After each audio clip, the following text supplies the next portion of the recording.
ദേശീയപാതയിൽ 12 മണിക്കൂർ ഗതാഗത കുരുക്കിൽപ്പെട്ട് കിടക്കുന്നതിന് എന്തിന് ടോൾ നൽകണമെന്ന് സുപ്രീം കോടതി. ഇത്രയും സമയമെടുത്ത് സഞ്ചരിക്കുന്നതിനാൽ ജനങ്ങൾക്ക് അങ്ങോട്ടാണ് പണം നൽകേണ്ടതെന്നും കോടതി നിരീക്ഷിച്ചു. പാലിയേക്കരയിലെ ടോൾ പിരിവ് മരവിപ്പിച്ചതിനെതിരായ അപ്പീൽ സുപ്രീം കോടതി വിധി പറയാൻ മാറ്റി.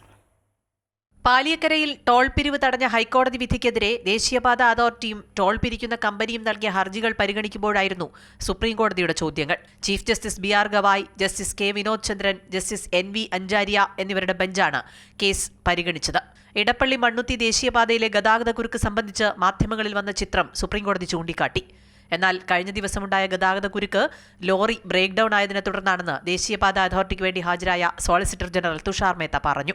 ലോറി ബ്രേക്ക് ഡൌൺ ആയത് ദൈവഹിതം കൊണ്ടല്ലെന്നും ദേശീയപാതയിലെ കുഴി കാരണമാണെന്നും ജസ്റ്റിസ് വിനോദ് ചന്ദ്രൻ ചൂണ്ടിക്കാട്ടി. ഗതാഗത തടസ്സം ഒഴിവാക്കാൻ സർവീസ് റോഡുകൾ നിർമ്മിച്ചിരുന്നുവെന്നും മഴ നിർമ്മാണ പ്രവർത്തനത്തെ ബാധിച്ചെന്നും തുഷാർ മേത്ത പറഞ്ഞു. എന്നാൽ മഴ കഴിഞ്ഞതിനു ശേഷം ടോൾ പിരിച്ചാൽ പോരെയെന്ന് കോടതി ആരാഞ്ഞു.